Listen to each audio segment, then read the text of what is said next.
l'action municipale, l'action culturelle, l'action sociale, l'action au niveau de l'emploi, etc. Ce sont des choses qui sont à la fois simples sur le plan du cœur et compliquées sur le plan technique et juridique, souvent. Mais je retiens l'idée que nous avons échangé ensemble il y a quelques jours. On va ouvrir, vous savez, une grande maison des associations dans les semaines et les mois qui viennent. Une centaine d'associations déjà sont candidates pour y accéder, dans un bâtiment merveilleusement accessible, merveilleusement équipé, avec du stationnement, enfin tout. Et tu m'as dit, mais ça serait l'endroit sans doute idéal pour rassembler en un même lieu, dans le même bureau, toutes les associations qui œuvrent en direction des personnes handicapées. Et je crois que c'est une très belle idée. À toi et à tes amis, à tous ceux qui travaillent avec toi, de la mettre en œuvre. Mais ce sont des petits pas, autant de petits pas qui sont utiles.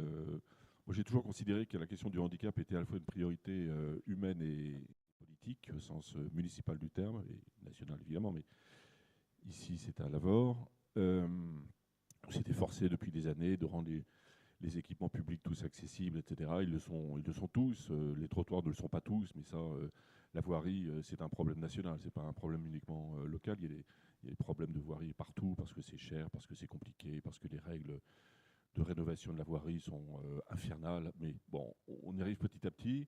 Et puis, il faut aussi travailler avec les institutions. Je sais qu'elles sont représentées et nombreuses aujourd'hui. C'est main dans la main qu'on peut faire améliorer les choses et surtout vraiment le plus important, au-delà des conditions matérielles d'existence, changer le regard des gens. Tous pareils, tous différents. Merci.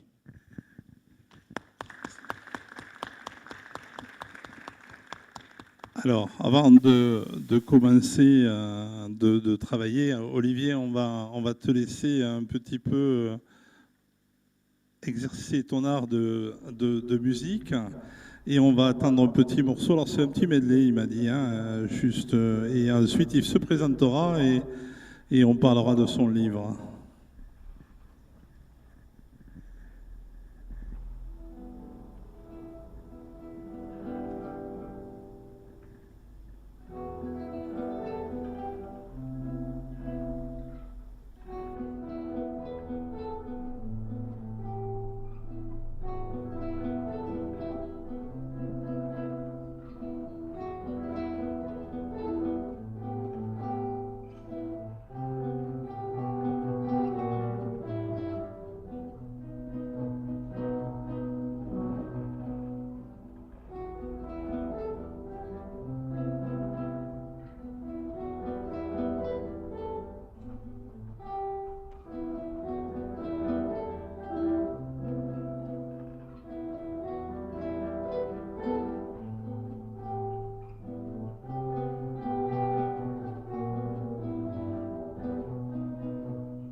Monsieur Olivier Carole.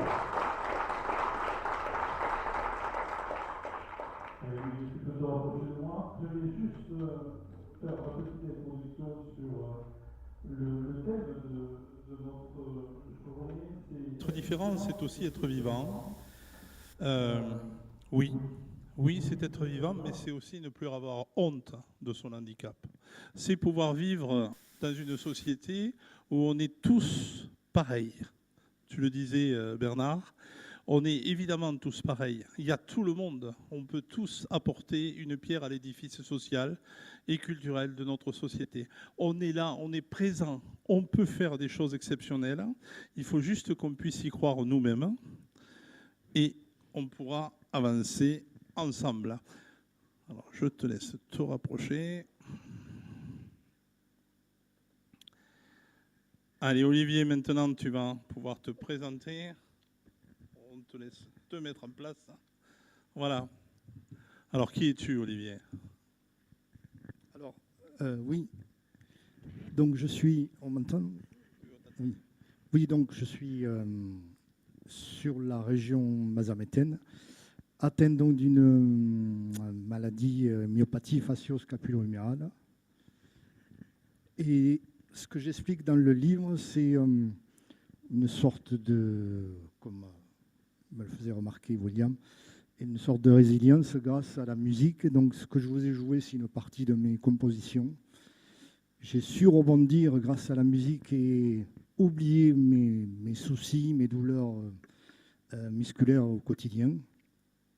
Et il a fallu du temps pour accepter, accepter la maladie, accepter tel que je suis. Et donc la musique est une partie, et l'art en général est une partie essentielle pour moi. Donc voilà, c'est pas évident non plus aussi de développer un peu plus sur les difficultés que l'on a. William, c'est de quoi on parle, et certains d'entre vous aussi. Le but du livre aussi, c'est un message d'espoir. Un message aussi au niveau psychologique, un passage qu'il faut essayer de passer, de dépasser. Et c'est vrai que psychologiquement, l'entourage compte beaucoup. L'entourage, les amis, la famille. Et puis il faut avoir une occupation, une passion quelconque pour pouvoir mieux s'en sortir. Je crois que c'est vraiment primordial, voilà. Et déjà, je voudrais remercier William, ici présent, de m'avoir invité. Ça me touche beaucoup. La délégation AFM, monsieur le maire, pour le prêt de la salle, et vous, de vous être déplacés pour nous écouter et essayer d'amener quelque chose de positif en fonction de ce que l'on vit. Je n'ai pas autre chose à rajouter pour le moment. Allez, on Merci. va l'applaudir, voilà. Olivier est timide un petit peu, mais sachez-le, il est extrêmement positif dans sa vie, et c'est un petit peu ce qui a fait qu'on se rencontra grâce à des animations de l'AFM Téléthon que l'on soutient évidemment, et on s'est permis tous les deux d'échanger des choses exceptionnelles, et cette chance a permis qu'aujourd'hui, suite à la parution de son livre que vous avez tous devant vous, eh bien, on parle d'un handicap, oui, mais positif aussi, parce qu'on peut être heureux et en situation de handicap. Il faut pour cela ouvrir les yeux et ouvrir le cœur. C'est important, parce qu'on peut aborder des sujets tels que le handicap dans la vie quotidienne et toujours se dire que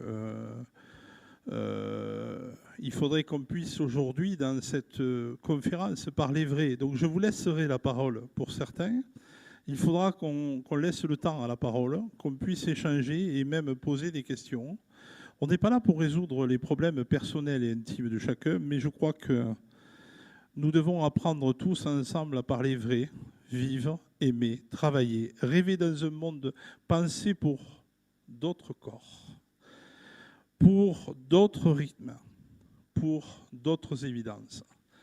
C'est important de dire que les évidences, les miennes, ne sont pas les mêmes que les vôtres. Moi, j'aimerais bien courir. Certains, ils n'en ont même pas envie. Et pourtant, ils le peuvent.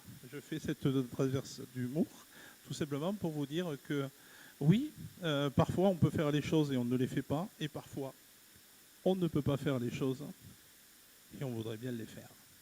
Alors, quand vous faites des manifestations, je me tourne vers certaines personnes qui sont là, qui font des manifestations pour la FM Téléthon, eh bien, on peut que vous remercier d'utiliser vos muscles pour remplacer les nôtres. Voilà, ça c'est important de le dire.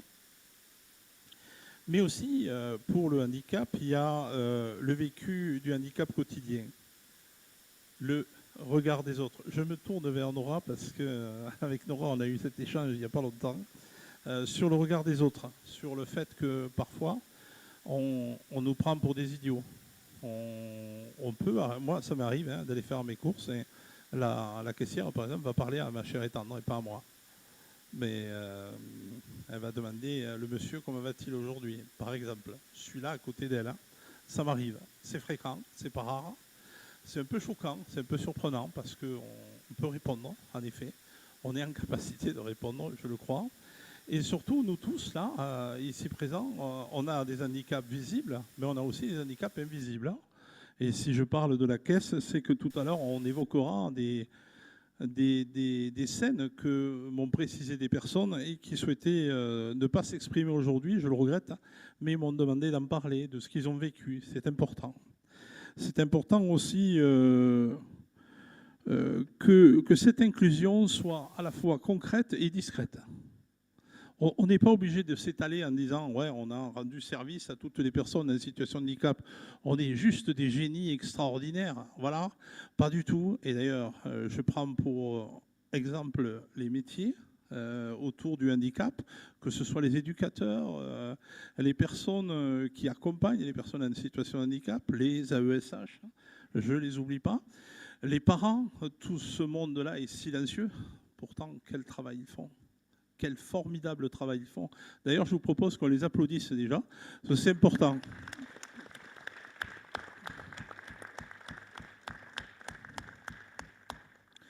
Pour autant, nous, dans notre vécu quotidien, on doit réagir. On doit faire changer la donne, on doit faire changer des choses. Vivre sa singularité dans un monde conçu pour une personne plurielle. On est vraiment des gens seuls. Il y a un exemple concret, tout bête. On est 8,5 milliards sur cette terre. Dites-moi, quelle est la personne qui est identique à une autre? Pourquoi parlerait-on exclusivement d'inclusion? On fait partie de ce monde. On est donc tous pareils devant une adversité, parce que certains vont avoir un handicap invisible, d'autres un handicap visible, mais d'autres, le handicap, ça sera un handicap de la société. Ne pas savoir lire, ne pas savoir écrire, ça arrive encore aujourd'hui. Ne pas pouvoir finir les fins de mois, c'est aussi un handicap. Ben oui, aujourd'hui, tout cela, ce sont des handicaps. Alors, si je peux me permettre de vous le dire, le mot handicap, eh bien, il regroupe beaucoup trop de choses pour qu'on puisse en parler. À l'origine, c'est un mot un peu galvaudé, puisque d'origine anglaise, puisque handicap, c'est main dans le chapeau. Mais en réalité, l'origine anglaise, c'était pour les turfistes, pour ceux qui aiment les courses. Eh bien, les chevaux ils appelaient ça un handicap, c'est transformé pour nous. Moi, j'ai un peu d'humour derrière cela, parce que je peux vous dire, je suis assez content de ça, parce qu'on nous transforme en chevaux de course. Bon, pourquoi pas? On va prendre cet humour-là. Là aussi, c'est important de parler de cet humour qu'on doit avoir. Moi, ça roule. J'espère que pour vous, ça marche. Voilà, c'est un humour qu'il faut garder, qu'il faut conserver. Il faut plaisanter parfois. Il faut savoir dire, bah oui, on n'a pas de chance, on est en situation de handicap, mais ce n'est pas votre faute. On doit gagner là-dessus. Pour autant, toutes les personnes en situation de handicap doivent aujourd'hui grandir de cela. Il faut que nous-mêmes, on arrête. On arrête, non pas de se plaindre, parce que ça, on a le droit. Mais on arrête de penser qu'on ne peut rien faire. On peut faire des tas de choses. Énormément de choses. N'est-ce pas, Olivier? On peut même perdre ses mains et apprendre à jouer une guitare avec l'autre main. par exemple. Parce... L'écriture, la peinture, voilà, la photographie, c'est d'autres activités que j'ai en dehors de pouvoir jouer avec mes mains sur une guitare. Alors, je ne sais pas si vous imaginez apprendre à jouer d'un instrument et du jour au lendemain perdre ses mains et recommencer, réapprendre et tout refaire à zéro. Moi, il s'est réadapté.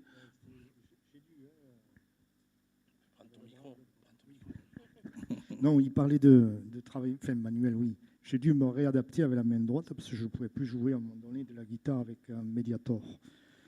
Et c'est le mental hein, qui a pris le dessus encore une fois. Pourtant, il faut parler des choses réelles hein, et des choses vraies. Je vous l'ai dit avant, on va rien occulter. Il y a des obstacles visibles, les marches hein, sans rampe, les guichets trop hauts, les transports inaccessibles. Alors, ce n'est pas le cas, évidemment. Nous, on a la chance d'avoir les transports accessibles. Hein. C'est important de le préciser. Mais combien de fois ça nous est arrivé d'être un arrêt de bus. Je pense à un de mes amis qui est dans la salle, qui un jour, on lui a dit, mais non, on ne prend pas les fauteuils. Voilà.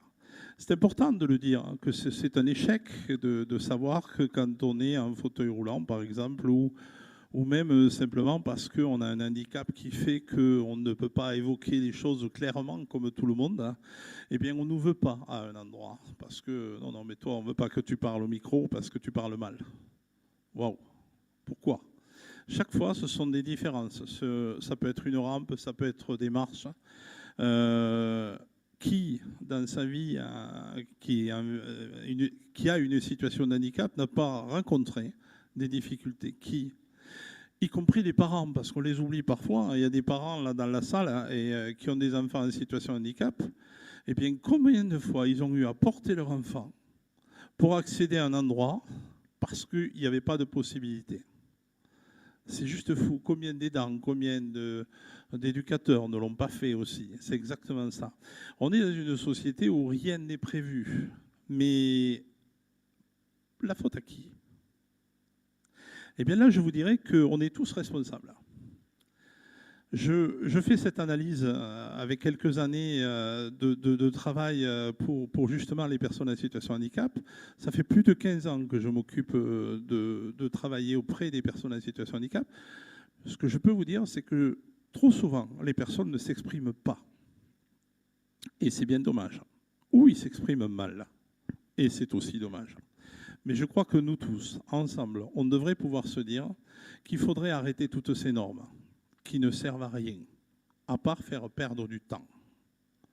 On a beaucoup de normes, énormément de normes, parfois incapables de le lire. Je ne sais pas si vous savez, pour les enfants qui sont atteints de syndrome autistique ou pour les déficients visuels, il y a 320 pages pour parler de la couleur des bâtiments. Voilà. Comment voulez-vous qu'un peintre puisse suivre un élément concret et pouvoir se dire « Ah, mais je vais peindre exactement comme c'est possible ». Alors nous, on y a remédié, hein, n'est-ce pas Florence? On y a remédié puisqu'on a fait une feuille A4 pour expliquer aux peintres comment on peut rendre accessible un lieu simplement avec une chose beaucoup plus simple. Mais on est un peu borderline, il faut le dire, on n'est pas dans la loi, puisque la loi, il faut tout travailler, tout lire avant. Et c'est ça qui nous gêne. Parce qu'aujourd'hui, on pourrait faire des choses beaucoup plus simples, beaucoup plus rapides, beaucoup plus faciles, pour l'accessibilité. Mais l'accessibilité de tous, quand même. On a tous une grand-mère, un grand-père qu'on aimerait bien inviter chez soi. Et pourquoi on ne pourrait pas? Parce que ce n'est pas accessible. Et ça, c'est vraiment dommage. C'est la société qui doit faire changer tout ça, mais nous devons l'accompagner, nous devons l'aider.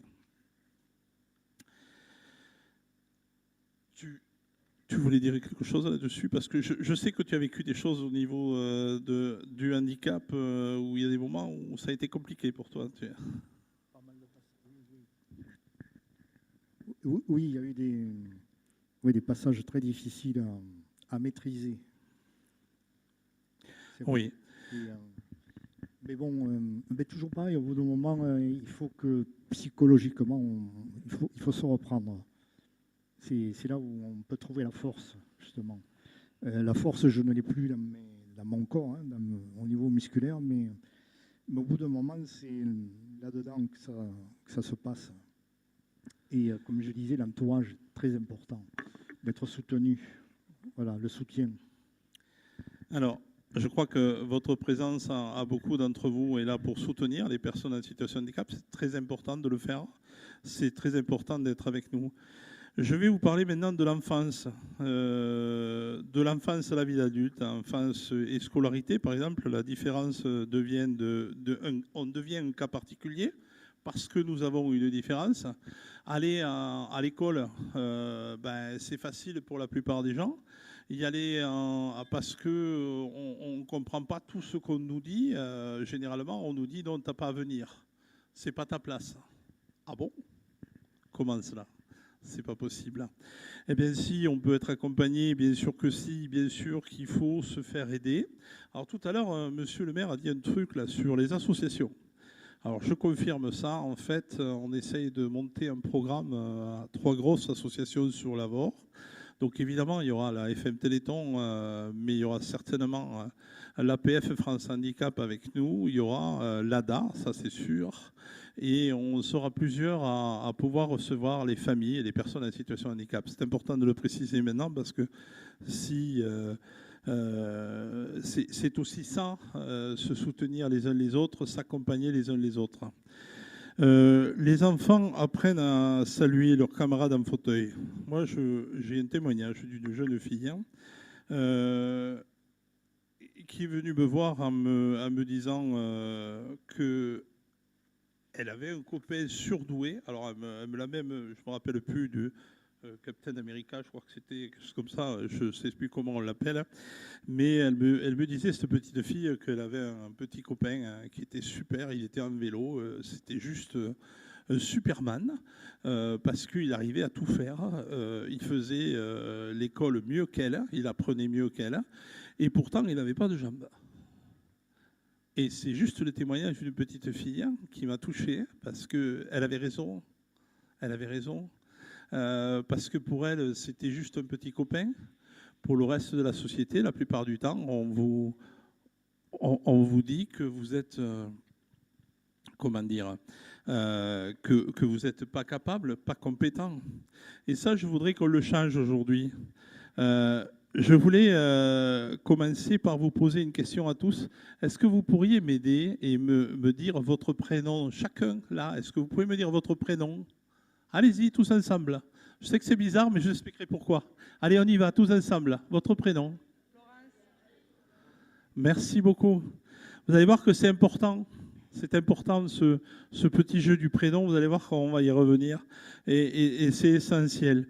Ce qui est important, c'est quand on voit les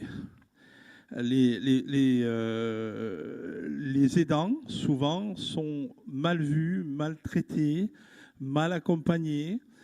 Et là, j'aimerais vous parler d'un témoignage pour moi qui est crucial. On va parler d'une jeune femme que je connais bien, d'ailleurs, au passage. Elle s'appelle Christelle.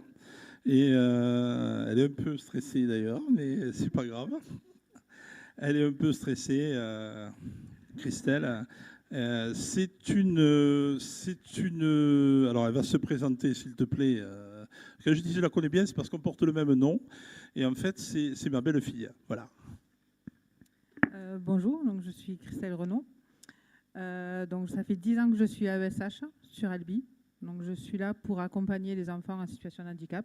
Je les aide à évoluer dans la classe, dans la cour, à la cantine, parce que je fais aussi la cantine. Je ne suis pas là pour savoir s'ils ont bien travaillé. Moi, je m'en fiche. Moi, je suis là pour qu'ils soient bien en classe, bien dans la cour, bien avec les autres. C'est mon seul souci. Qu'ils comprennent les leçons, je peux les aider.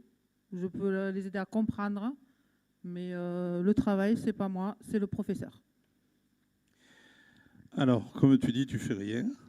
Voilà. je suis là. Je me permets, hein, j'ose. Hein. Mais en fait, c'est un travail très tendu parce que parfois, je le sais, je connais les enfants que tu reçois, parce que nous siégeons à la MDPH, donc on connaît les enfants qu'elle reçoit et les difficultés qu'ils ont. Je peux vous dire, des fois, ça ne doit pas être si simple que ça, même si, tout simplement, je crois que tu aimes ton métier. Tu peux nous en dire un peu plus, voyons. C'est une passion. Oui, mais en fait, tu n'es pas arrivé par hasard. Non, alors je suis arrivée là parce que j'accompagnais beaucoup mes enfants à sortie scolaire et il y avait une AESH. Donc elle m'a expliqué ce qu'elle faisait et j'ai dit ça c'est pour moi. Parce que m'occuper d'enfants, c'est ce que j'ai toujours voulu faire. Et là, il y a un petit plus parce que les enfants, du coup, ils ont plus de difficultés. Et du coup, on leur apporte un peu plus. Ce qu'il faut être un peu plus attentionné. Des fois, c'est très compliqué au niveau social. Et du coup, il faut être à l'écoute encore plus. Est-ce que vous avez des questions pour Christelle? On peut vous passer un micro. Il y en a. Allez-y, hein, lâchez-vous. Hein. Moi, j'ai une question parce que je ne la connais pas. Enfin, c'est pas du tout ma belle-sœur. Du coup, quelle formation il faut avoir pour devenir AESH? Alors moi, j'ai un CAP petite enfance ainsi qu'un BEP service aux personnes. Et après, quand on travaille, on a des formations ponctuelles. Enfin, quand on commence, on a 10 heures de formation. Et après, on peut demander des formations internes quand on peut. Souvent, c'est le mercredi, les jours où moi, je ne travaille pas. Mais bon, après, il suffit de demander. Ça peut se faire. Il n'y a pas de questions? D'autres? Merci Christelle. On peut l'applaudir.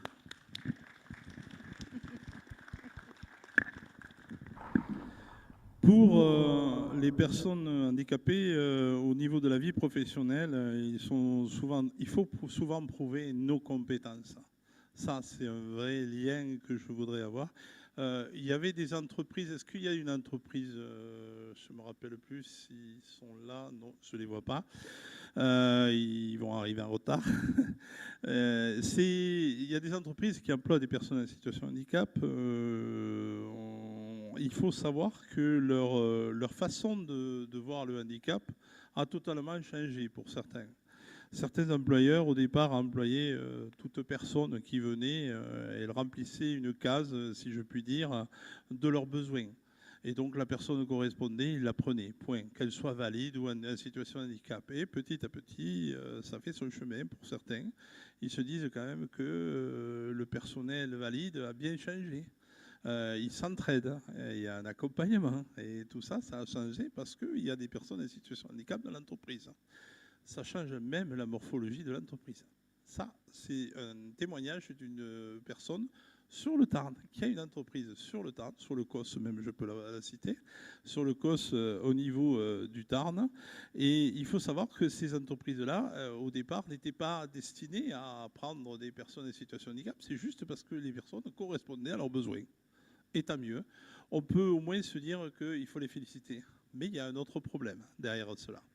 Et là, il est de nous tous. Parfois, on baisse la tête. Parfois, on a peur. Parfois, se présenter devant une personne, c'est présenter aussi notre handicap. Et je peux vous dire, c'est pas facile tous les jours. Je le sais, vous le savez, pour la plupart d'entre vous, c'est pas simple. C'est pas simple parce qu'on va vendre quoi?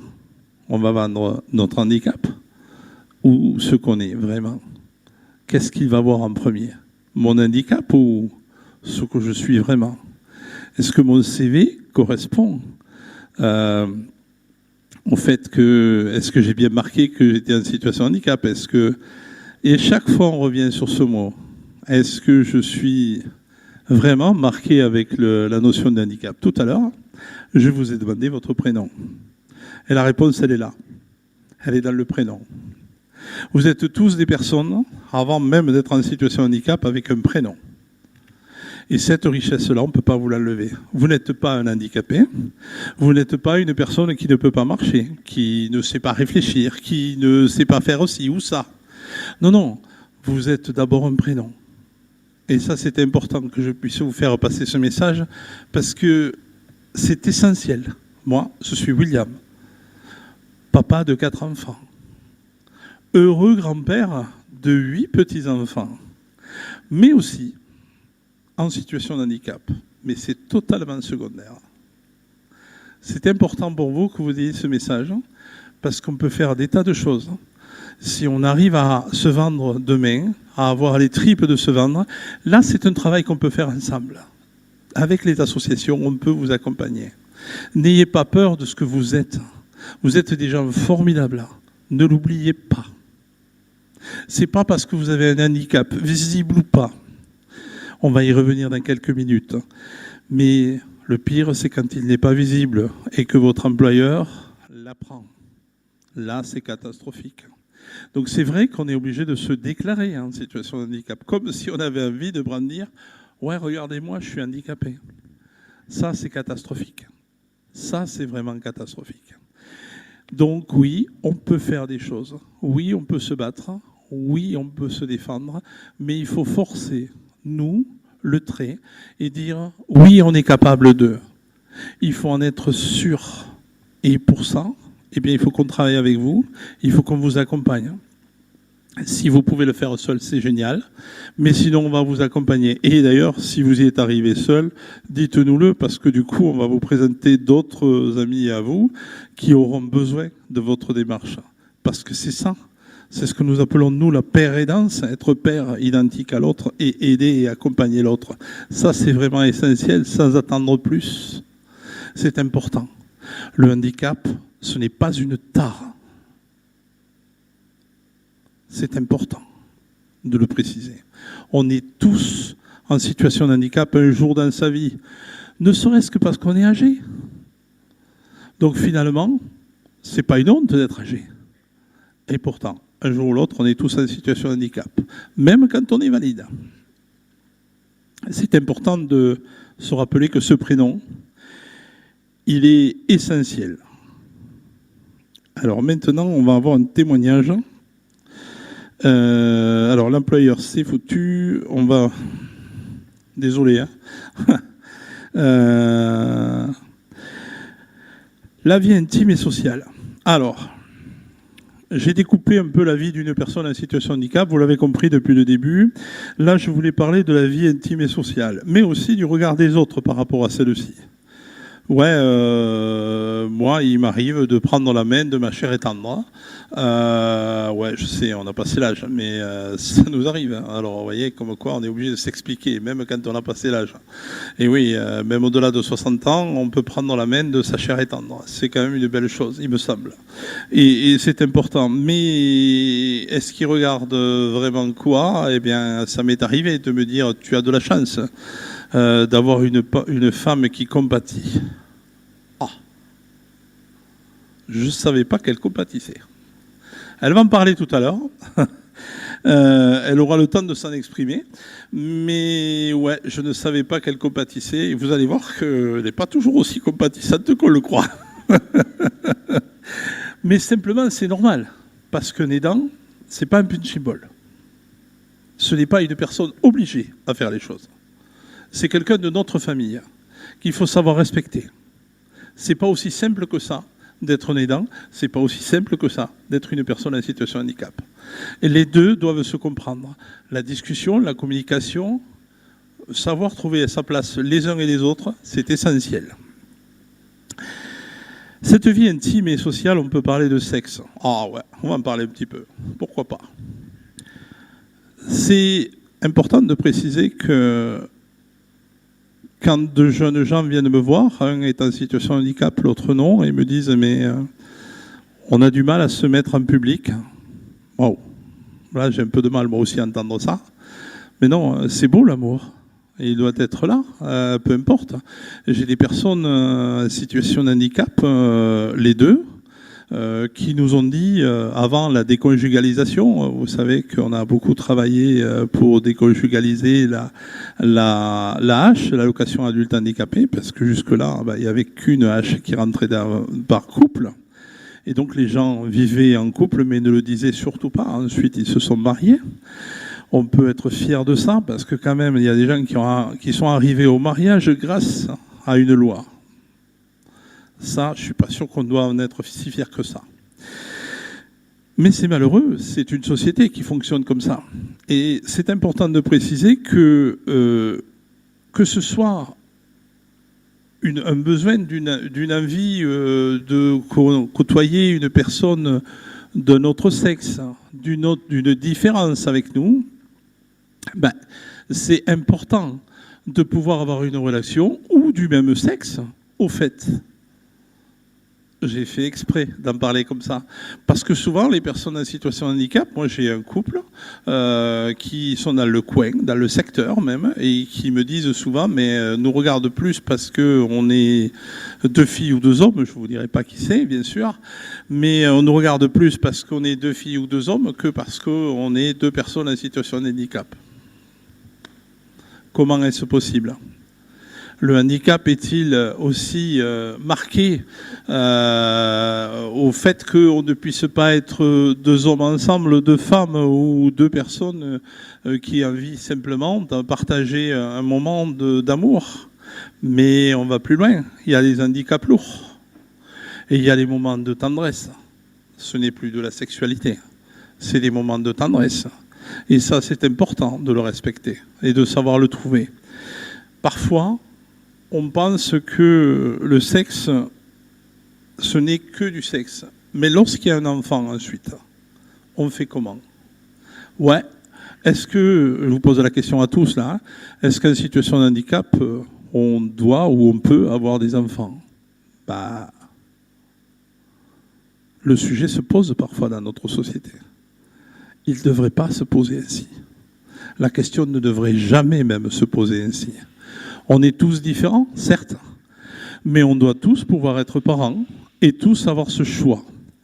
Même quand, parfois, dans nos amis, nous avons des gens qui ont des maladies qui se reconduisent par génétique. Et comment on fait? À ce moment-là, il y a peut-être des solutions. Il faut envisager de consulter, de trouver des solutions. Mais tout n'est pas impossible. On peut avoir des enfants, même avec une maladie génétique. On peut. Parfois, ça peut marcher. Parfois, on peut trouver des solutions. Oui, on peut avoir des enfants et être en situation de handicap. Oui, on peut être des bons parents. Oui, on peut. Et c'est important de le dire. Ensuite, j'avais écrit une phrase, je suis passé, allez, je vous la donne. La tendresse, c'est la caresse de l'âme, c'est le reflet de l'humanité. Pour moi, c'est important de le dire, parce que on oublie quand même que la tendresse dans ce monde, un regard positif vers quelqu'un, c'est juste tendre, c'est énorme, parce que la personne qui le reçoit, elle est vraiment heureuse de le recevoir. N'oubliez pas de sourire, c'est important. Témoignage crucial, donc un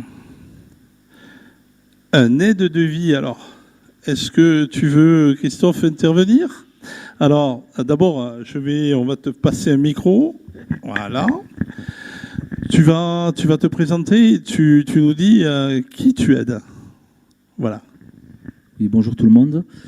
Je suis Christophe. Je suis sur le secteur de Mazamet. Je suis père aidant d'un enfant handicapé qui a 13 ans, qui est atteint d'une maladie rare qui s'appelle STX-BP1. Il ne marche pas, il ne parle pas. Il a plusieurs allergies alimentaires. Et il est toujours... comment dire, il faut le changer toujours, bien sûr. Et je voulais juste dire que père aidant aussi, c'est très... comment dire, c'est très difficile. Parce qu'on est mis à l'écart aussi, en fait. C'est un handicap, car il faut, comment dire, toujours se battre, toujours trouver des solutions. On n'a pas toujours les solutions et on n'est pas... Il faut trouver la main qui peut nous aider, en fait. Parce que c'est au quotidien, c'est difficile. Et voilà, mon fils, c'est très, très compliqué. Voilà, c'est compliqué, j'essaie de trouver des solutions, c'est pour ça que je suis là.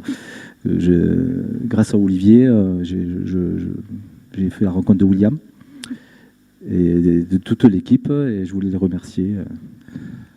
Oui, parce qu'il faut préciser que la FM Téléthon sur le Tarn soutient tous les types de handicap, quels qu'ils soient. Donc forcément, on était amené à se rencontrer. Juste, tu pourrais nous préciser une petite chose. Simplement, je t'entends dire que c'est compliqué parfois en tant que parent, mais est-ce qu'au fond, on pourrait se dire que le handicap, il y a ton fils, mais il y a aussi toute la famille qui est handicapée derrière? Oui, il y a toute la famille, bien sûr. On est très touchés. Mon fils, j'ai une fille qui est plus grande aussi. Voilà. Et elle est très touchée, bien sûr, parce que moralement, au quotidien, c'est très difficile d'aider mon fils, de le faire avancer.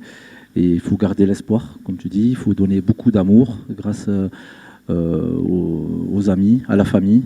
Et l'amour, c'est le moteur principal, je pense, pour aider un enfant handicapé ou qu'il soit invisible ou visible, bien sûr.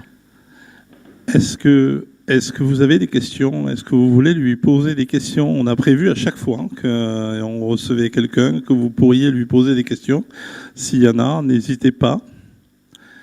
Eh bien, on te remercie, Christophe. Merci à vous et merci d'être aussi nombreux. Merci beaucoup.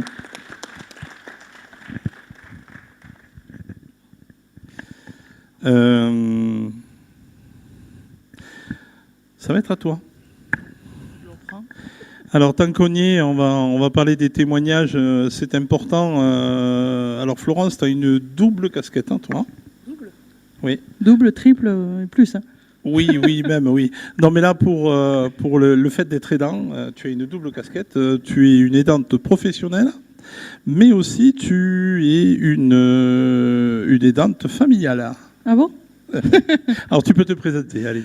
Donc, je suis Florence Clavier et mon nom de naissance c'est Renaud également. Donc, je suis la fille de William, la 4e de la famille. Je suis une aidante familiale, bien entendu, depuis... on va dire un certain mois de mars 2009. Donc depuis, j'accompagne mon père quand il en a besoin, alors surtout quand j'étais adolescente. Après, j'ai grandi et j'ai fait mon propre foyer également. Et il se trouve que depuis 2 ans, un petit peu par hasard, c'était pas du tout mon travail. À la base, je suis sophrologue. Et je me suis retrouvée avec une amie qui m'a appelée en pleurs, en me disant qu'elle n'avait plus personne pour l'aider et qu'elle était sur les toilettes et que personne ne viendrait la sortir des toilettes. Du coup, j'ai pris ma voiture, comme vous le comprenez bien, et j'y suis allée tout de suite. Je suis allée l'aider. Et puis, ça s'est transformé en un contrat de travail, parce que forcément, il fallait continuer à l'aider, parce que c'était important, parce que le lendemain matin, elle n'avait personne pour lui faire sa toilette, parce que le surlendemain, elle n'avait personne pour faire sa toilette. Donc c'est un petit peu par hasard. Je n'ai pas fait le protocole standard. Je ne pourrais pas vous parler des formations. Donc ne me la demandez pas, tout simplement. Je sais que voilà, il y a des gens qui sont largement plus qualifiés que moi pour faire ce travail. Mais 2 ans plus tard, je suis toujours auxiliaire de vie pour cette personne que j'accompagne de plus en plus aujourd'hui. Et je fais ça en priorité par le cœur. Tout simplement. Parce que je pense qu'elle avait besoin, elle a su me le demander, et ce qui n'a pas dû être facile pour elle. Alors oui, on ajuste encore au quotidien, parce qu'on apprend l'une et l'autre à travailler ensemble. C'est pas tous les jours évident, parce qu'elle a aussi ses états d'âme, et j'ai mes états d'âme. Et donc, on s'ajuste, on travaille ensemble au quotidien. Et aujourd'hui, je crois que c'est une très belle révélation dans ma vie, parce que je suis très fière aujourd'hui d'être auxiliaire de vie, tout simplement.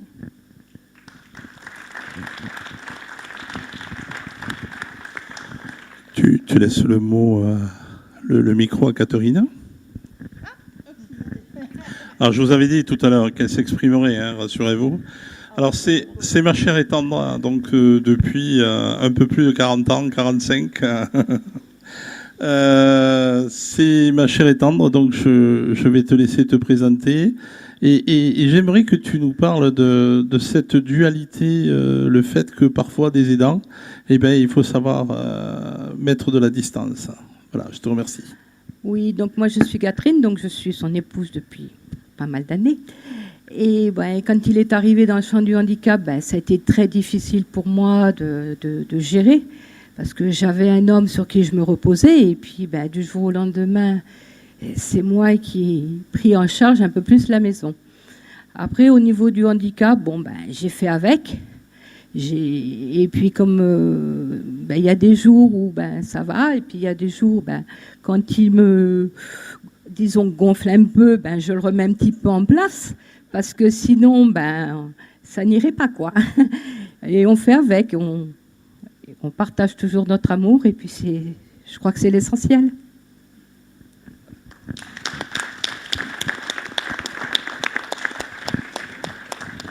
On vous avait dit qu'on parlerait vrai et qu'on ne cacherait rien, vous avez vu. Pardon. C'est tous les couples, tu as raison. Ah, c'est génial ce que tu viens de dire. Oui, c'est pas propre à une personne en situation de handicap, tu as raison de le dire. Mais c'est cette beauté d'échanger entre couples, dans le couple, et de se dire, voilà, à un moment, il faut une distance pour l'un et pour l'autre. Mais c'est beau ce que tu viens de dire. On n'est pas obligé d'être en situation de handicap pour vivre cette même chose. Tu as raison. Tu as entièrement raison. Le regard des autres avec le handicap, c'est subir un regard souvent social, curieux, maladroit, compatissant ou fuyant. Compatissant ou fuyant. Même bien intentionné, il peut rappeler des différences et isolées. Je vais vous raconter une petite histoire qui m'est arrivée, c'est pas si vieux que ça, il y a environ 5-6 ans. J'ai une personne qui me met la main sur l'épaule. On était dans une gare, Matabio, pour pas la citer, et une personne me met la main sur l'épaule et me dit « Qu'est-ce qui t'est arrivé à toi? Qu'est-ce que tu as fait ?» Et pardon, je vous connais pas, vous parlez de quoi? Très sincèrement, au départ, je comprenais pas du tout la question. Et la personne me dit, mais qu'est-ce que tu as fait, toi? Je viens te chercher pour t'amener au train, mais qu'est-ce que tu as fait, toi? Mais j'ai dit, excusez-moi, on ne se connaît pas, je ne vais pas vous parler de ma vie. Je suis pas bien déjà, moi, là, aujourd'hui, parce que j'ai très mal et j'ai pas envie de parler. Et le gars me dit, ah, eh bien, vous êtes tous pareils, hein? Super. Mais j'ai dit, je vous remercie. Au moins, je fais partie d'un groupe. Voilà. Donc c'est un petit moment qu'on peut partager et se dire quand même que c'est fou d'en être là des fois, de se faire poser des questions parce qu'on est différent, alors que finalement on est tous pareils. Hein. Je vous ai dit 8 milliards et demi d'individus. Qui peut prétendre être pareil que l'autre? Qui? Tout ça pour vous dire, et pour avancer sur le sujet du handicap, est-ce que sur le fond, je vous l'ai dit, il faut garder la tête haute. Il faut être fier de ce qu'on fait. Je vais même vous dire un petit truc. C'est un secret, vous ne le direz pas. Hein. Il n'y a pas d'élu ici, il y en a juste une qui se cache là-bas, mais elle ne le dira pas, elle ne dira rien. Je vais vous dire une chose. Quand vous êtes en situation de handicap, quel que soit votre handicap, visible ou invisible, participez à la vie sociale, engagez-vous dans vos communes, accompagnez tout ce qui doit être fait. Vous avez des choses à prouver à la société, vous avez des choses à lui amener, que ce soit au niveau de l'accessibilité, de la culture, évidemment, mais on peut tout faire. On peut tout faire, n'hésitez pas. Quelles que soient vos idées, engagez-vous. Et je vais vous dire pourquoi des fois je suis un peu désolé. Parce que simplement dans notre société, on sait aujourd'hui qu'on a à peu près 20% de la population qui est en situation de handicap. Eh bien, on n'a que 3% de représentation d'élus en situation de handicap. Est-ce que ce chiffre vous interpelle pas? Moi, si. Je pense qu'on a tous quelque chose à faire. Il ne faut pas avoir honte, avoir peur. On a tous quelque chose à amener à la société. On a tous quelque chose à lui apporter. Qu'on soit d'ailleurs valide ou handicapé, évidemment. Mais c'est important, quand on est en situation de handicap, de bien vouloir se représenter, expliquer nos différences, les présenter. Je fais ça depuis des années. Les gens ont changé autour de moi, je peux vous le dire. Ça peut être surprenant. Mais quand vous arrivez près d'un employé qui sait que la réponse qu'il va vous faire, ce sera une réponse technocratique en vous disant oui, mais le texte il dit que ça, que ça, que ça. Eh bien, au début, c'est exactement les réponses que j'avais. Aujourd'hui, on me dit comment tu veux que je fasse. Voilà la différence. Et ça, c'est important de le dire. Il faut qu'on mette notre marque et qu'on dise arrêtez de rendre tout avec des textes sans plus finir. Pour faire un bateau un bateau sur un trottoir pour pouvoir passer, ça peut être jusqu'à 8 à 12 mois d'études. Ouais, 8 à 12 mois d'études. Alors après, quand on vous dit ça coûte cher, etc., ben oui, mais allez regarder le côté administratif. Il faut passer 3 axes principaux de décisionnel, avec des plans d'architecte, avec etc., pour en finir à faire un bateau on aurait commandé l'entreprise, en demi-journée c'était fait, et ça nous aurait coûté 700 €. À la sortie, ça nous coûte des milliers d'euros. Voilà la différence. Donc on utilise le handicap comme étant une source financière. J'ose le dire devant vous, et je crois qu'on est filmé, donc tant pis, mais je le dis, les personnes en situation de handicap sont toutes utilisées. On nous utilise en disant ouais, mais l'accessibilité de l'art, oui, mais ça coûte trop cher. Parce que même pour un établissement recevant du public, que ce soit un commerce ou autre, eh bien, lorsqu'ils vont vouloir se rendre accessibles, ils vont avoir une commission qui va passer, mais aussi des sociétés qui vont savoir que cette commission va passer. En aval, ils présenteront des devis, des factures. Moi, j'ai reçu l'autre jour une personne qui avait 22 000 € de factures, enfin de devis pour en faire aménager chez lui. Il avait juste la porte à tourner de sens. C'est fou, hein? Et derrière, il y avait notre faute, le handicap. C'est vrai qu'on est coupable de tout finalement, mais c'est important de dire que ça, il faut arrêter ça. Il faut arrêter ces genres de technocratie à plus en finir et trouver des solutions. Maintenant, on va parler de ton livre, cher ami, parce qu'on n'en a pas trop parlé. De ton livre. On va parler d'abord pourquoi tu as écrit ce livre. Il me faudrait un micro, voilà. Ouais, pourquoi tu l'as écrit?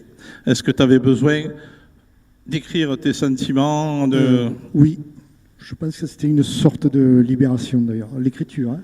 C'est une belle aventure d'ailleurs. Ça a pris beaucoup de temps pour le finaliser, et puis il y a des idées qui viennent de temps en temps, qui fusent par-ci par-là, et puis essayer de faire quelque chose de cohérent, de concret, qui puisse parler autant aux personnes qui ont un handicap comme moi, et puis même qui n'en ont pas d'handicap aussi. Ça peut s'adresser à tout public finalement. Oui, en fait, ce qu'il veut dire, c'est qu'on peut partager à un moment, par un écrit, tout ce qu'on est. Mais parfois, l'isolement que nous impose le handicap neuromusculaire, puisqu'on a le même type de handicap, le handicap neuromusculaire nous isole beaucoup, et pas parce qu'on a envie de s'isoler, mais par les douleurs. On en parle peu. Je suis très rarement à prendre le micro pour vous parler de mes douleurs. Mais là, pour le coup, il faut qu'on en parle. Les douleurs de maladies neuromusculaires, c'est juste inimaginable. Inimaginable. Lorsque on a ce type de pathologie, il nous arrive d'avoir des moments de forme de crampe, on pourrait l'appeler comme ça, mais ça ne va pas durer 2 minutes, hein, ça va durer la journée.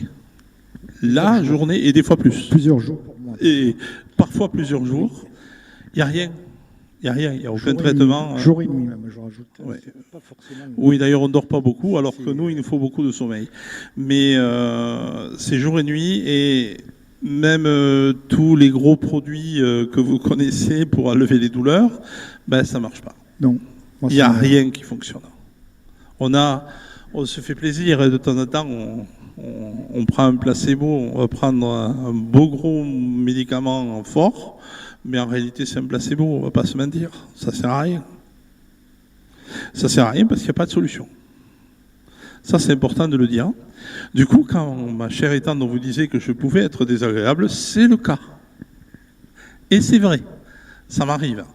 Mais ça m'arrive parce que j'ai pas d'excuse sur le fait d'être désagréable. C'est sur le fait qu'on ne se tient plus. Des fois, je suis obligé de m'isoler pendant quelques jours et de me cacher.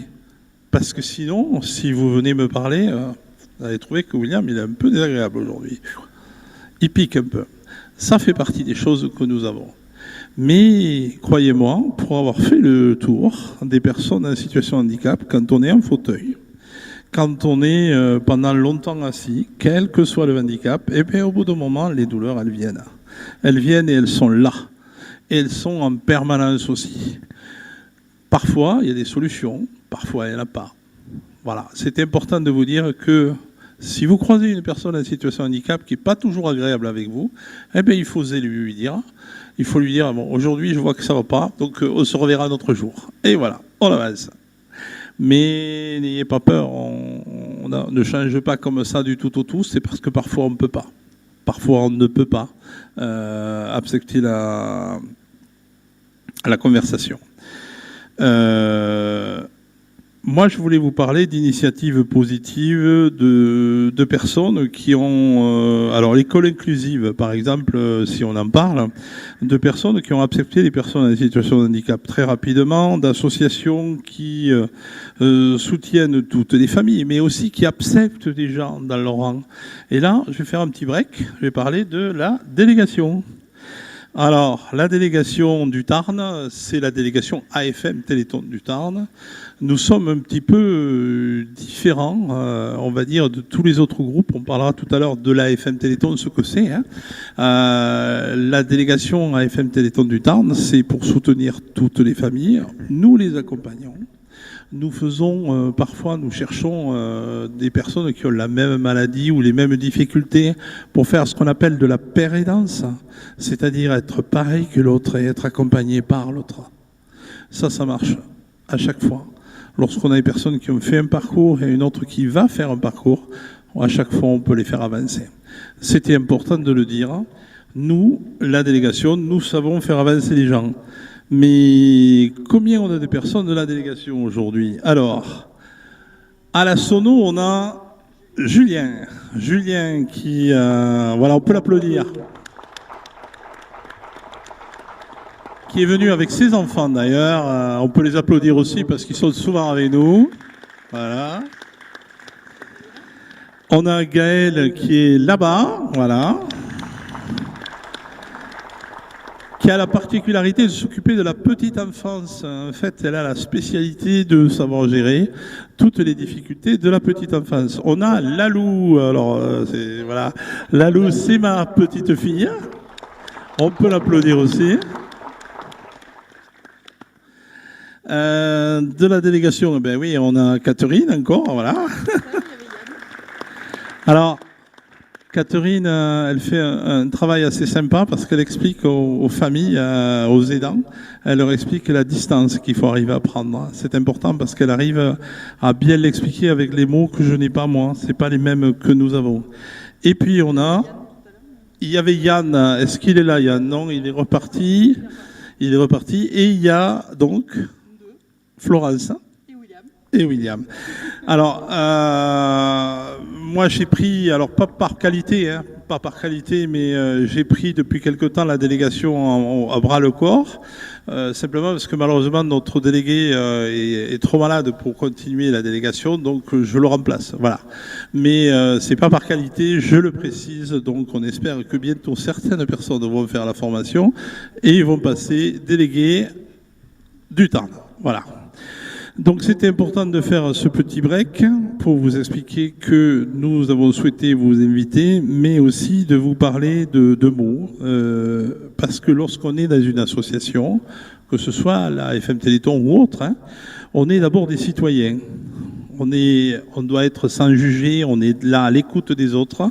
Et le fait même d'être dans une association, vous pourriez penser qu'on ne participe pas. Si on participe à la société, on la fait avancer, on avance nos idées, nos façons d'être, etc. Donc encore une fois, soyez fiers de votre prénom, soyez fiers du prénom que vous avez. Au fait, c'est quoi votre prénom ? Merci. Voilà. Donc c'était important de le dire. Vous pouvez être fier de votre prénom et il faut respecter ce que vous êtes. Vous n'êtes pas une personne en situation de handicap. Vous êtes d'abord un prénom et ensuite une personne en situation de handicap. Maintenant, je vais vous présenter des amis. Et d'abord, je vais vous présenter ce que c'est que la FM Téléthon sur notre secteur. C'est A pour aide et accompagnement des services régionaux, des professionnels de référence de parcours de santé. Ils aident et ils accompagnent les malades, leurs familles, atteints de pathologies neuromusculaires. On les verra tout à l'heure. F comme AFM, je vais avancer comme ça. F comme famille et malade, c'est la délégation, ce sont des bénévoles au service des autres qui accompagnent et soutiennent toutes les personnes atteintes de handicap, quel qu'il soit. M comme maladie, c'est les groupes d'intérêt, c'est les bénévoles de malades atteints de leur maladie spécifique et qui soutiennent les familles et qui aussi vont apprendre la maladie à la personne en situation de handicap. Oui, parce qu'une maladie, ça s'apprend. Et ensuite, ils vont accompagner ces personnes vers la recherche. La FM Téléthon, on a quand même des clés. Ensuite, le Téléthon. Alors là, le Téléthon, c'est facile, vous connaissez, c'est la fête. C'est la fête des personnes, quelles que soient les personnes, mais c'est aussi la fête de la recherche. C'est important de le préciser. Aujourd'hui, on arrive à faire des pas énormes. Nous arrivons à sauver des vies. C'est important de le préciser. Plus de 6000 enfants ont reçu un traitement sur la SMA type 1. Et on ne peut pas dire aujourd'hui qu'ils sont sauvés définitivement parce qu'il faudra attendre plus de 10 ans que leur traitement soit là. Mais à l'heure où je vous parle, aucun n'ont eu la maladie qui est revenue. Voilà, c'est important de le dire. Alors oui, vous pouvez applaudir la FM Téléthon.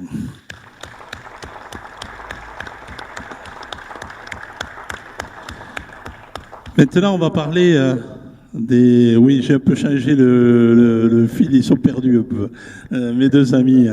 On va parler de ce que c'est que les services régionaux. À la FM Téléthon, nous avons des services régionaux. On les voit rarement.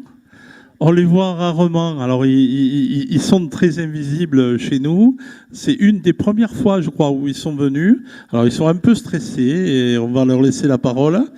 Vous allez vous présenter, je crois que vous avez prévu quelque chose à nous dire. Allez, on vous écoute. Bonjour, alors moi je me présente, je m'appelle Elga, je suis donc salariée. Je suis salariée à la FM Téléthon, donc une professionnelle. On est une équipe de 4 référents parcours de santé. On intervient tous en Midi-Pyrénées, l'ex-Midi-Pyrénées. Je suis un peu stressée, ça se voit, et je dis dans le désordre, Sébastien, désolé. Donc on intervient auprès des personnes, des familles de tout âge. C'est gratuit, on n'est pas obligé d'adhérer à l'AFM. Dans notre équipe, donc j'ai oublié de dire, notre équipe elle est financée entièrement par le Téléthon. Dans notre équipe, donc on est 4 référents avec une directrice et une assistante administrative, et on est tous, on a des métiers tous différents. Donc moi je suis ergothérapeute, Sébastien est ergothérapeute, mais notre autre collègue Nadine elle est conseillère en économie sociale et familiale, et Raoul est éducateur spécialisé. Donc on essaye d'accompagner au mieux et de façon globale toutes les personnes atteintes de maladies neuromusculaires. À toi, Sébastien. Merci, je vais me présenter. Je suis Sébastien Rageot, je travaille aussi à la FM Téléthon, référent parcours de santé. Comme l'a dit Elga, ma collègue, moi je suis ergothérapeute de formation, j'ai déjà une expérience de travail auprès des personnes en situation de handicap, le terme est revenu assez souvent. Je le répète une fois parce que c'est très très important de le signaler. Quand on a une maladie, il y a des implications, des conséquences dans la vie quotidienne. Nous, il se trouve qu'on est assez spécialisé dans les conséquences motrices, fonctionnelles, physiques. Et ce qui fait que, alors ça Ça met l'accent sur les incapacités, le handicap, et la situation de handicap, c'est encore autre chose.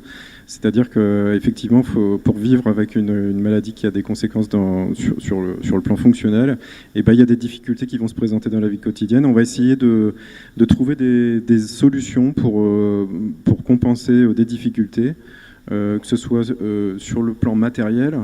Alors là, je parle de l'ergothérapie purement, hein, mais en fait, vous allez voir, je vais venir après à la question du référent parcours de santé, c'est qu'en fait, on a cette comment dire, on a cette casquette de pouvoir analyser des situations qui sont extrêmement compliquées pour les personnes parce qu'elles ont un impact sur leur qualité de vie.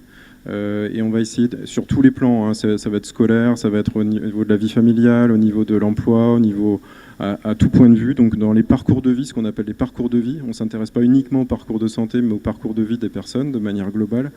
Et là-dedans, il y a aussi le parcours de soins, parce qu'il y a tout un panel de difficultés qui vont se présenter dans la vie des personnes qui ont des soins, et des difficultés à faire les démarches, à aller au rendez-vous, à préparer des rendez-vous. Discuter avec un médecin, c'est pas toujours facile de communiquer avec eux parce qu'on a du mal à exprimer ce qu'on a envie de dire. On a du mal à comprendre aussi. Des fois, on l'entend, mais on ne veut pas le comprendre aussi. C'est un autre aspect.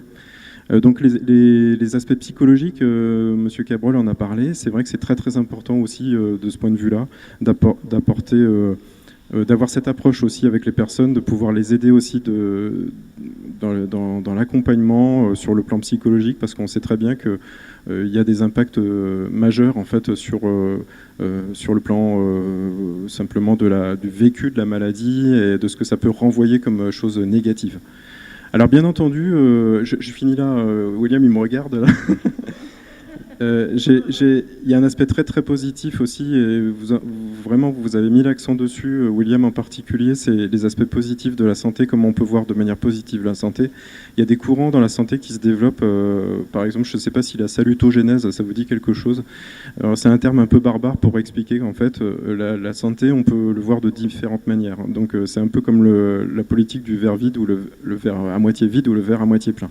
Le verre à moitié plein, on peut voir la santé de manière positive, c'est-à-dire on voit ce qui fonctionne et on va travailler dessus, les capacités.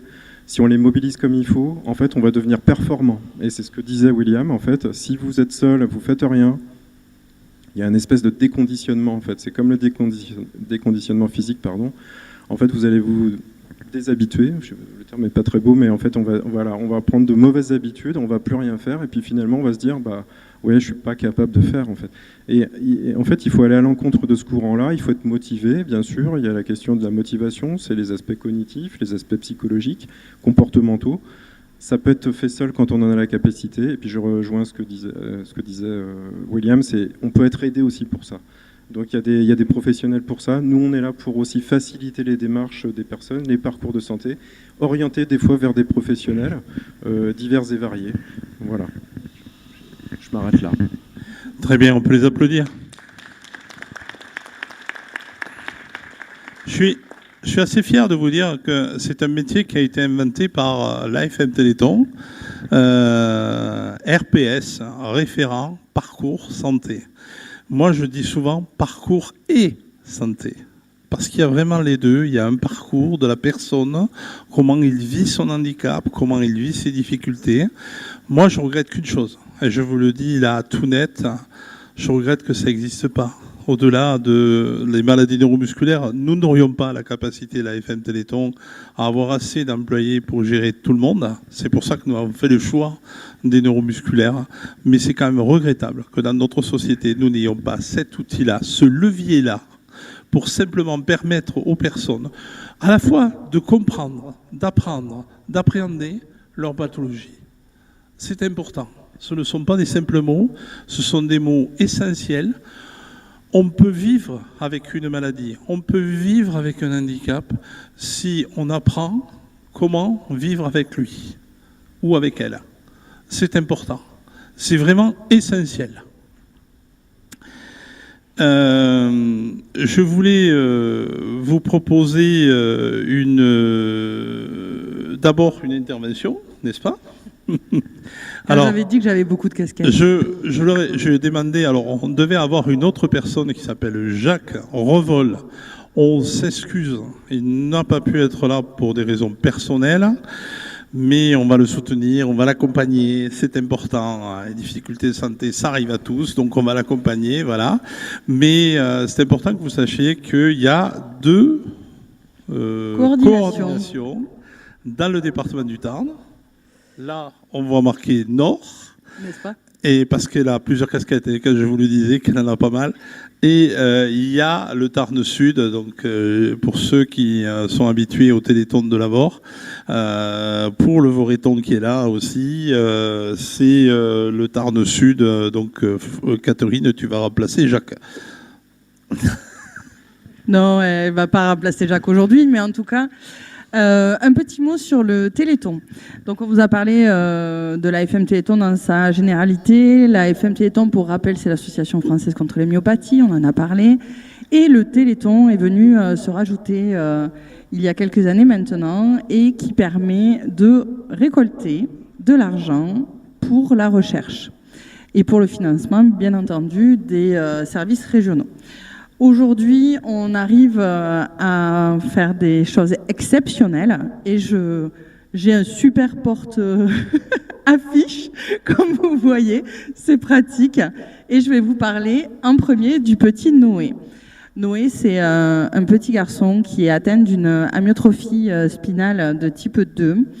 C'est une maladie qui, jusqu'à il n'y a pas si longtemps que ça, et toujours d'ailleurs c'est le cas, est mortelle, dans les cas la forme la plus grave avant l'âge de 2 ans, sans aucun traitement. Aujourd'hui, il y a un traitement reçu et sorti en grande partie des recherches de Généton, notre laboratoire de la FM Téléthon. Et aujourd'hui, avec une seule injection de thérapie génique, la maladie s'arrête. Alors il faut savoir que Noé, lui, a été diagnostiqué un tout petit peu tard. Il a su à ses 16 mois, donc... vous vous doutez que c'est un petit peu tard, mais aujourd'hui, sa maladie s'est arrêtée et les progrès sont exceptionnels. Du moment qu'il a eu son injection, aujourd'hui, il arrive à... Alors, il marche encore en déambulateur et des choses comme ça, mais il évolue extrêmement vite. Et ça, c'est une belle recherche, une belle avancée. Il faut savoir, et ça, c'est exceptionnel aussi, c'est qu'il y a 2 ans, la FM Téléthon avait financé un essai pilote sur...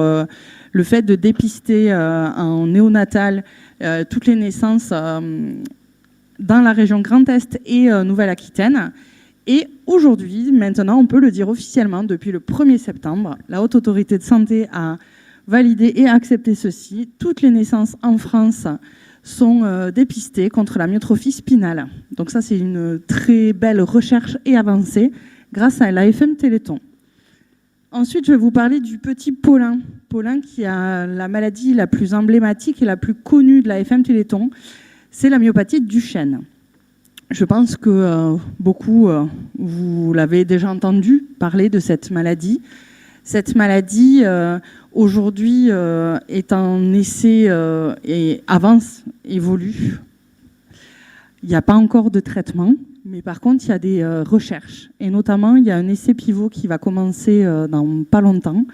Parce que dans le premier essai qu'il y a eu, on a eu un petit garçon l'année dernière, Sacha, qui a eu une injection de thérapie génique et qui aujourd'hui court, marche, saute, est une pile électrique avec une petite hyperactivité en plus.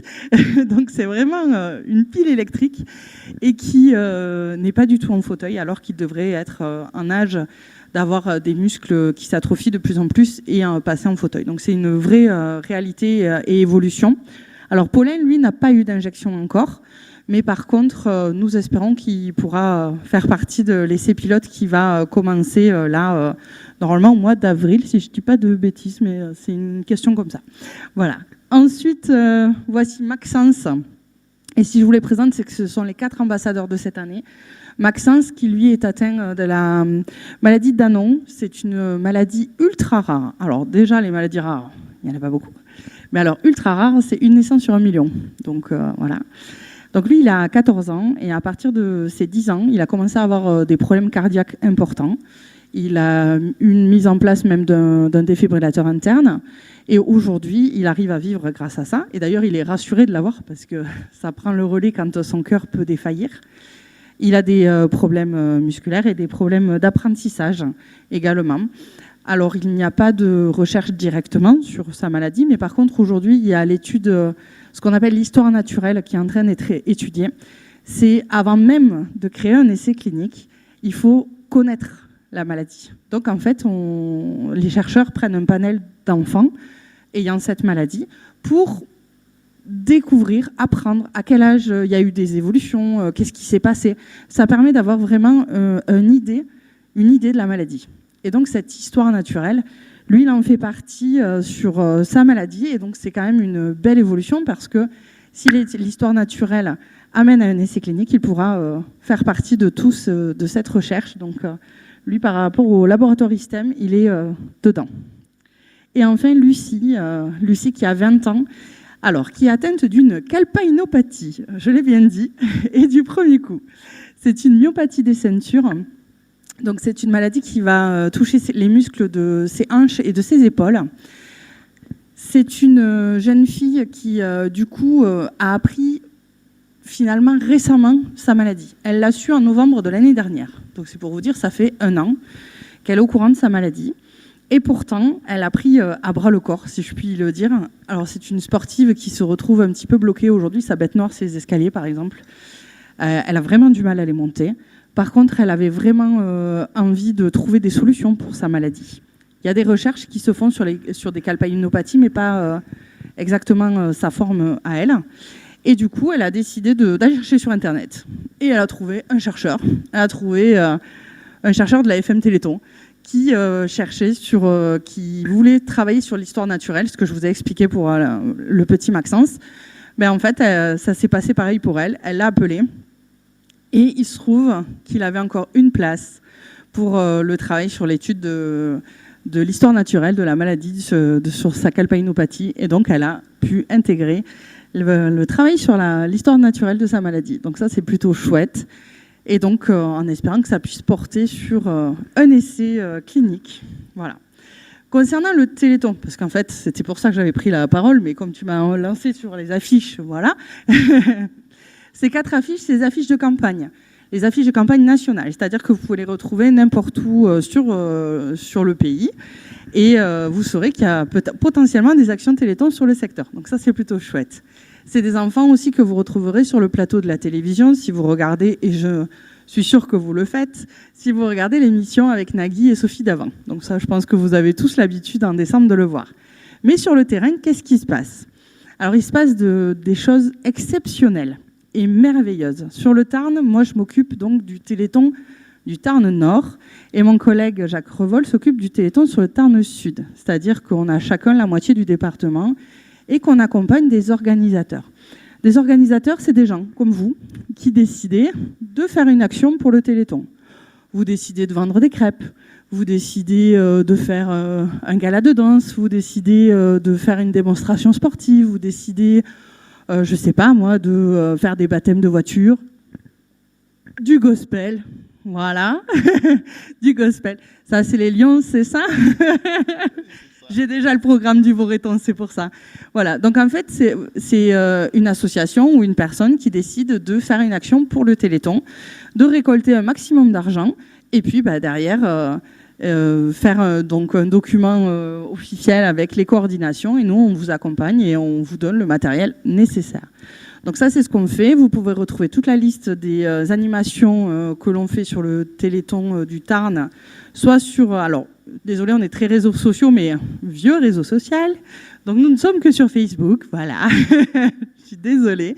Mais sur le Facebook du Téléthon Tarn Nord ou sur le Facebook du Téléthon Tarn Sud, vous pouvez retrouver l'ensemble des informations que vous souhaitez. Et d'ores et déjà, si vous aimez la marche, dimanche, il y a la grande randonnée du Téléthon du Tarn qui a lieu à Saint-Julien-du-Puy à partir de 13h30 si je ne me trompe pas. Saint-Julien-du-Puy, c'est juste à côté de Réalmont. Et en fait, comme c'est central, on a décidé de faire de réunir Tarn Nord et Tarn Sud et de faire cette grande randonnée. Voilà. Après, pour toutes les actions du Voreton et de l'Avor, je vais laisser le micro à la présidente du Voreton. Oui, ce soir, il y a la réunion du Vauréton, d'ailleurs. Si jamais il y en a qui sont intéressés pour faire des actions, vous n'hésitez pas. Oui, alors peut-être on devrait vous laisser la parole, peut-être pour parler du gospel, non? Hein? On va leur donner un micro.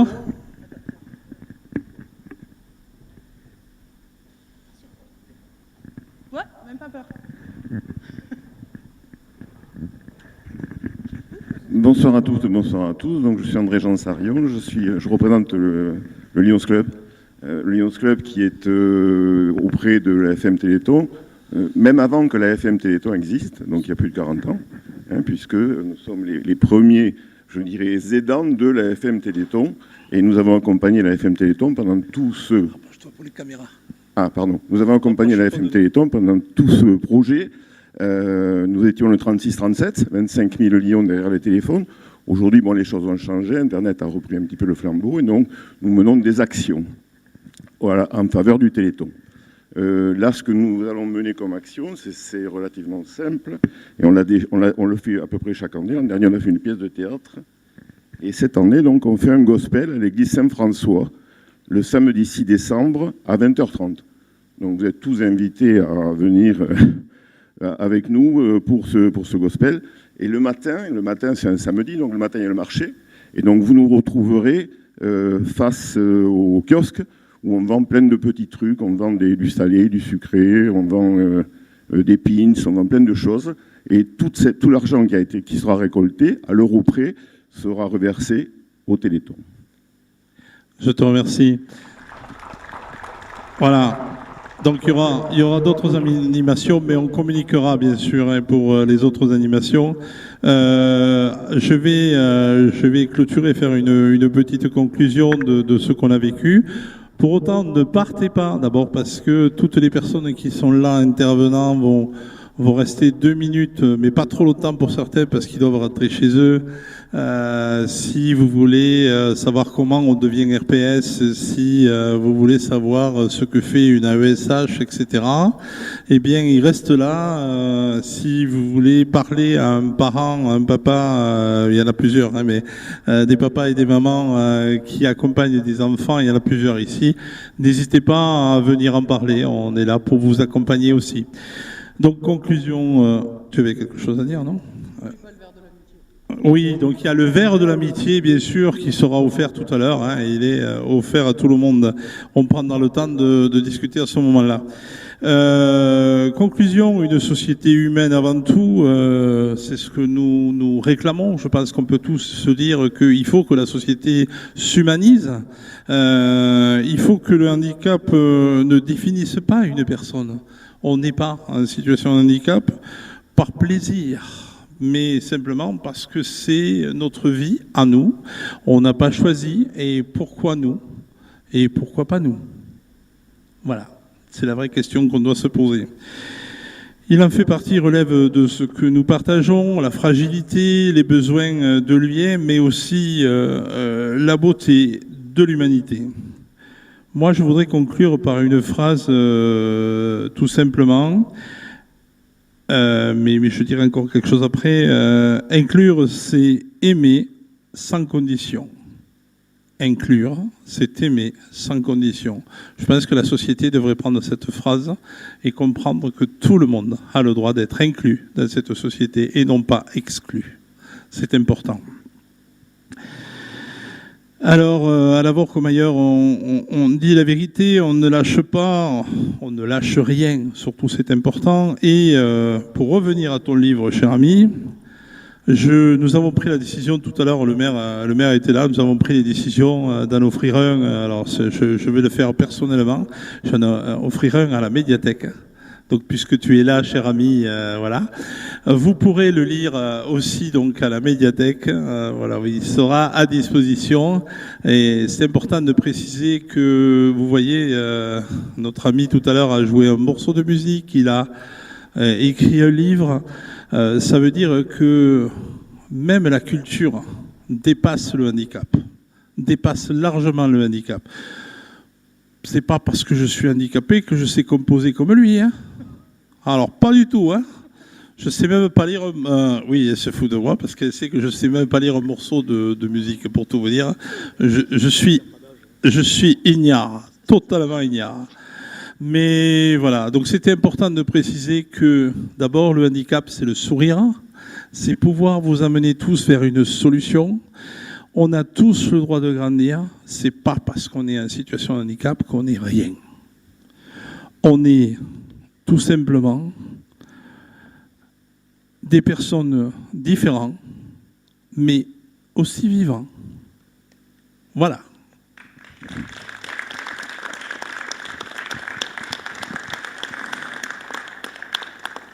Maintenant, Olivier va rester à votre disposition pour ceux qui veulent poser des questions. On a aussi des possibilités de se voir pour ceux qui souhaitent nous parler.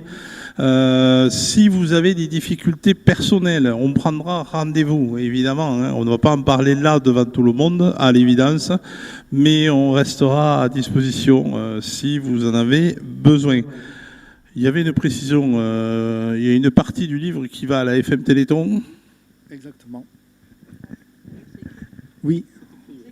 Oui, c'est écrit d'ailleurs hein, sur le verso. Une partie du prix de vente donc, va à la FM Téléthon, ce qui est normal parce qu'ils m'ont beaucoup aidé, et je l'explique d'ailleurs dans le bouquin, depuis de nombreuses années, ils m'ont soutenu. Voilà, il faut préciser que dans ce livre, il est évoqué les RPS. Je reviens dessus parce que moi, mon RPS, il m'a sauvé la vie, tout simplement. Parce qu'à ce moment-là, on était dans une maison qui était totalement inadaptée au niveau du handicap. On l'a rendu à peu près adapté. Mes enfants avaient cassé les cloisons pour qu'on puisse accéder à ma chambre. Ça défoule. Voilà. Mais c'est cette réalité-là qui a vu le RPS quand il est arrivé le premier jour.